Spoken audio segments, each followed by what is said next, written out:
Hello everybody, SK here. Today's video I wanted to talk about something that has been on my mind quite a bit, and I'm not sure if this is just the ramblings of a madman, or if I'm just getting older, or if it's something that's changing within the gaming industry itself, but I kind of wonder if games are getting easier, and I'm not sure whether or not this is the case. Now obviously I'm going to give an example that automatically counters this point. Baldur's Gate 3. You can play Baldur's Gate 3 on the hardest setting, Honor Mode, which I have, and it's very difficult. By difficult, I don't mean it's hard to do enough damage to kill a boss. To me, that is not difficulty.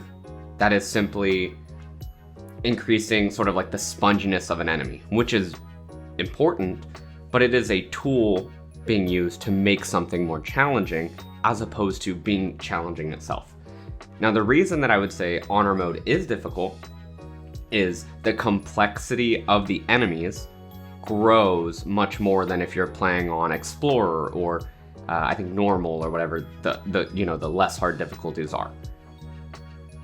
And I say that to just kind of showcase not all games are this way, but I find that a lot of bigger productions are becoming less and less difficult. Jumping into an older game that I found very difficult, especially as a kid, and now that I'm older, I can see the complexities as to why it was so difficult. Take a look at Pokemon Fire Red. I played Pokemon Fire Red countless times as a kid. I never beat the Elite Four. It was just too difficult for me, and I really didn't feel like grinding to level, 1,000,000 or whatever. But I really enjoyed the game. And playing it as an adult, I recently beat it in a Nuzlocke, so that's essentially where you get 1 life per Pokemon, and you have a finite amount of Pokemon. You can only find them in certain areas. The rules aren't necessarily relevant, but I beat it, and I realized just how challenging of a game it is. And it's challenging because there's complexities with the game. For one, when you're playing through, it doesn't spell out how everything works initially.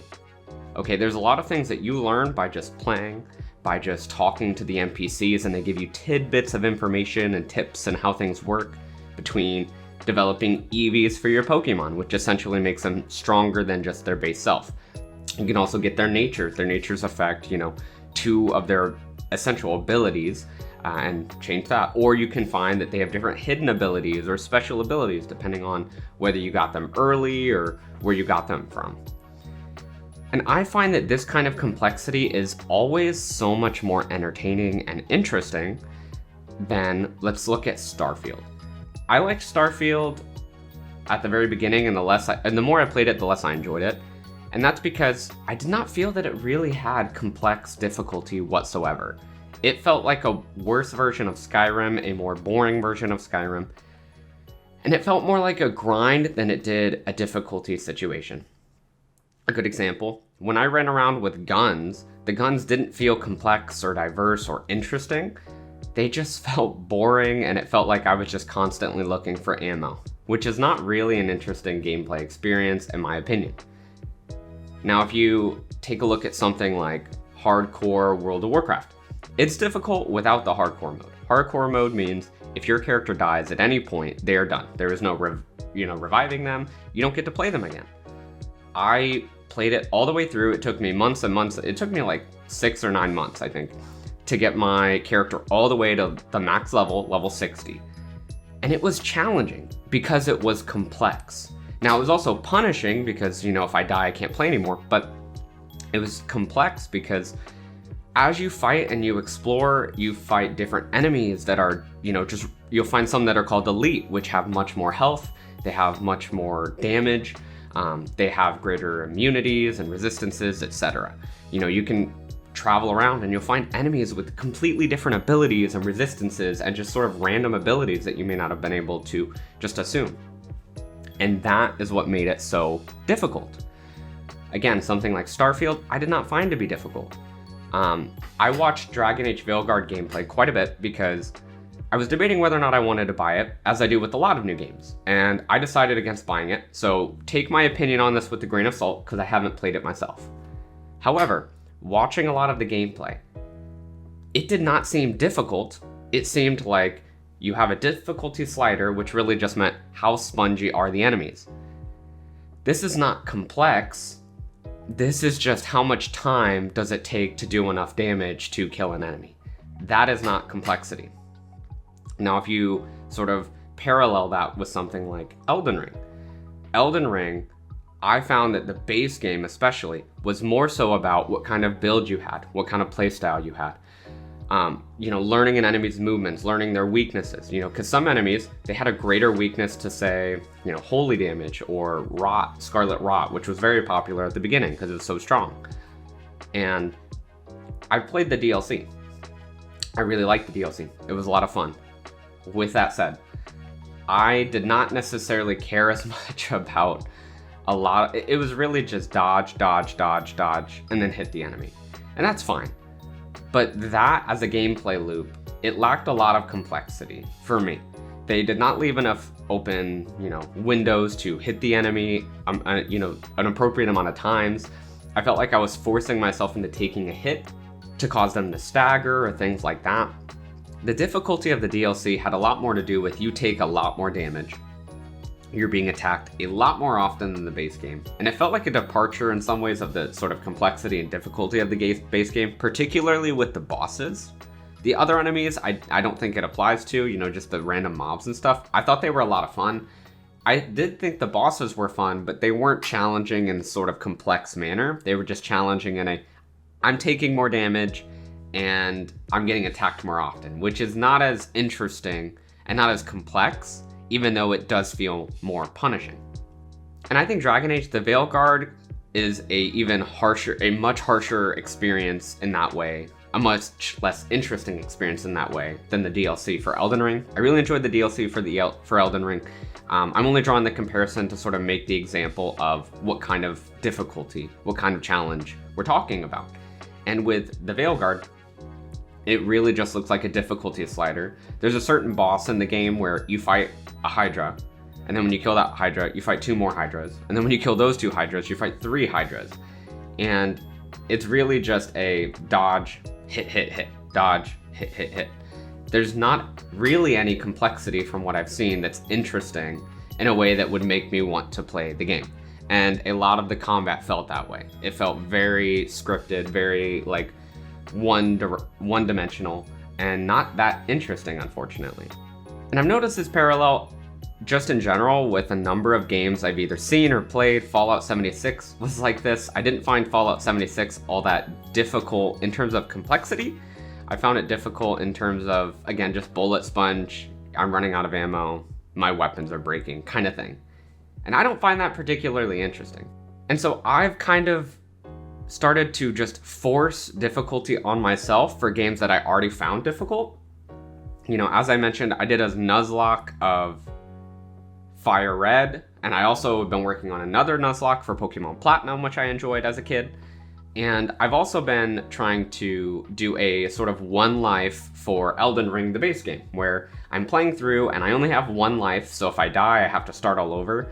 And I found that infinitely more difficult and complex than a lot of other games that have come out recently.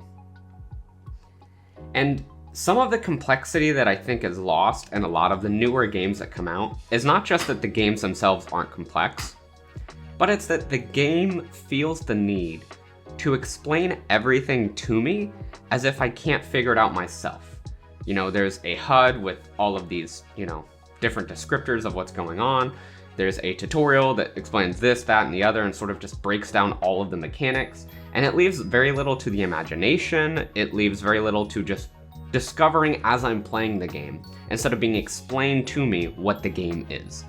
And I do not enjoy having something either built in a way where it has to be explained to me for a lot of things. I don't mind occasional, sometimes that's just the nature of a game or a story. But I don't like it when most things feel like they're being explained to me in some form or another, instead of me just learning. Me as the player, just learning as I go. And I think that's something that's been lost a lot. You can see this in media quite a bit as well. I'm a big anime fan, as you can tell from the Akatsuki shirt. And I really enjoyed Naruto. I loved the show, I loved learning about the characters. But something I don't enjoy about Naruto, especially Shippuden, is near the end of the show, you could no longer, as a viewer, watch and figure out what was going on. They had to explain to you how strong something was because they made everything so strong that you as the player or you as the viewer you have no concept of how strong something is unless they're telling you. And that's the same way for a lot of games. And I don't enjoy that experience personally. I find that experience to be cheap. If something is so overwhelming visually that I have no concept of what's going on, I think that's a lack of well-designed gameplay, well-designed visuals, etc., and it takes away from my experience. So I'm not sure whether things are becoming more sort of saturated. They feel the need because there's a wider audience of people watching the game that they're trying to over-explain it and sort of dumb it down for us, or if it's a lack of experience on their end on how to make a difficult, complex experience feel interesting for us. I don't know what's going on. And maybe I'm alone in this. Maybe those of you who are watching feel differently and you're like, actually, I don't think that Dragon Age was not difficult. And I don't think that Fallout 76 was not difficult and all these other games, And if that's the case, let me know. I want to hear your opinions and your perspectives as well. But it's something that I've been noticing. And I play less and less games now. It's not that I quit playing games in general. I just don't play a lot of new games. Because when I see a lot of new games, I don't get that same sort of adventure feeling that I did with a lot of old games. And that's a big problem. Because if I don't have that sense of adventure, I don't feel the need to go play your game. And some of the adventure is seeing all of this in front of me, not knowing what's going on, like in a specific capacity. I can generally figure it out, but I can tell that there is a lot going on and there's a lot to experience. But then someone just throws down a 4-page book explaining 40-page book explaining every step of the way what's going on. So let me know what your thoughts are. Do you disagree with, my stance on this? Am I just completely wrong and I'm just kind of, playing too many old games? Or do you agree? Do you feel that the gaming industry is sort of taking this turn away from complex, challenging, rewarding gameplay? I do appreciate you watching the video. If you enjoyed, leave a like and consider subscribing. And have a great rest of your day. Peace.